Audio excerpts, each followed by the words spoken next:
MIT से मैं बेंगलोर के हिंदुस्तान एरोनॉटिक्स लिमिटेड HAL में बतौर ट्रेनी दाखिल हो गया। HAL से जब मैं एरोनॉटिकल इंजीनियरिंग ग्रेजुएट बनकर निकला तो जिंदगी ने दो मौके मेरे सामने खड़े कर दिए और दोनों मेरी परवाज के देरीना ख्वाब पूरे कर सकते थे। एक मौका था एयरफोर्स का, दूसरा मिनिस्ट्री ऑफ डिफेंस में directorate of technical development and production का। मैंने दोनों में अर्जी भेज दी और बैक वक्त दोनों से इंटरव्यू का बुलावा आ गया। एयरफोर्स के लिए मुझे देहरादून बुलाया गया था और डिफेंस के लिए दिल्ली। मेरे दोनों मुकाम 2000 किलोमीटर के फासले पर थे। ये पहला मौका था मेरा अपने वसी और विराट वतन को देखने का। खिड़की पर बैठा मैं इस देश की सरजमीन को पांव तले से बहता हुआ देख रहा था। हैरान था कि उत्तर की तरफ सफर करते हुए एक ही मुल्क का लैंडस्केप कैसे बदलता चला जाता है। मैं एक हफ्ता दिल्ली में ठहरा, डिफेंस मिनिस्ट्री का इंटरव्यू दिया। इंटरव्यू अच्छा हुआ था। वहां से मैं देहरादून गया एयरफोर्स सिलेक्शन बोर्ड के इंटरव्यू के लिए। 25 उम्मीदवारों में मैं 9वें नंबर पर आया। मेरा दिल बैठ गया, बहुत मायूस हुआ और कई दिन तक अफसोस रहा कि एयरफोर्स में जाने का मौका मेरे हाथ से निकल गया। मैं ऋषिकेश चला गया, दिल पर यह बोझ लेकर कि आने वाले दिन बड़े सख्त होंगे।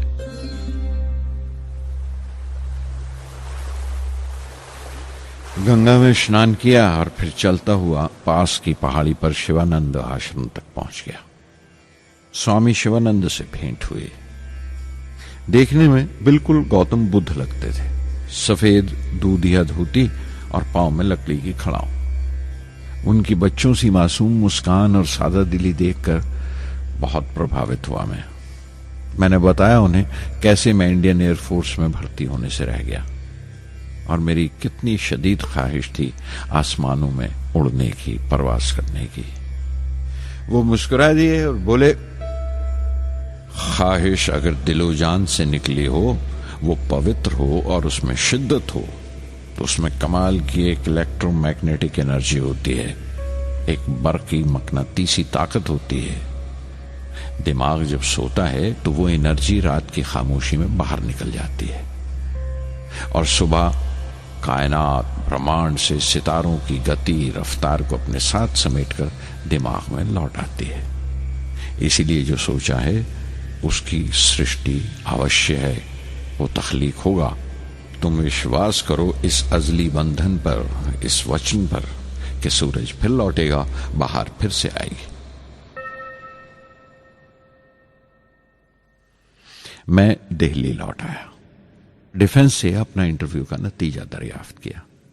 जवाब में मुझे अपॉइंटमेंट लेटर थमा दिया गया और अगले दिन से सीनियर साइंटिफिक असिस्टेंट मुकर्रर कर दिया गया, 250 रुपए की माहाना तनख्वाह पर। 3 साल गुजर गए। उन्हीं दिनों बेंगलोर में एरोनॉटिकल डेवलपमेंट एस्टेब्लिशमेंट ADE का एक नया महकमा खुला और मुझे वहां पोस्ट कर दिया गया।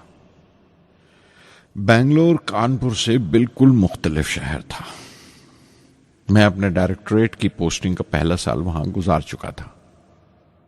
दरअसल हमारे देश में ये एक अजीब तरीका है, एक अजीब सा ढंग है अपने लोगों को हद दर्जा तक निचोड़ लेने का, जो हमारे लोगों को इंतहा पसंद बना देता है।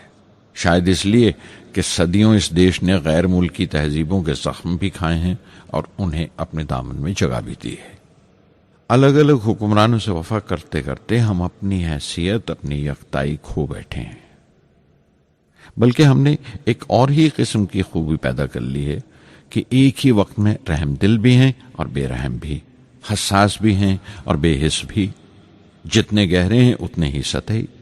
ऊपर से देखो तो हम बड़े खुश रंग और खूबरू नजर आते हैं, लेकिन कोई गौर से देखे तो अपने हुक्मरानों की एक बेढब नकल से ज्यादा कुछ नहीं है।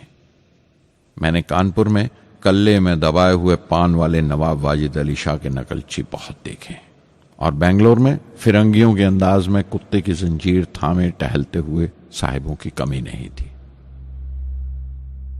बेंगलोर में रहकर मैं रामेश्वरम की सुकून और गहरे शांत वातावरण के लिए तरसता था।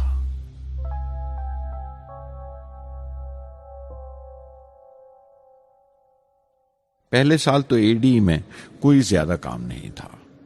एक प्रोजेक्ट टीम बनाई थी कि 3 सालों में एक स्वदेशी हॉवरक्राफ्ट तैयार करें, और वो वक्त से पहले तैयार हो गया। नंदी उसका नाम रखा गया, शिव की सवारी के आधार पर। उसका डिजाइन हमारी उम्मीद से ज्यादा अच्छा था, लेकिन मैं सख्त मायूस हुआ जब आपसी कंट्रोवर्सीज की बिना पर सारा प्रोजेक्ट बालाए ताक रख दिया गया, बंद कर दिया गया। Professor MG Menon, Tata institute of fundamental research के डायरेक्टर, एक रोज अचानक ही हमारी जांच पड़ताल को आ पहुंचे।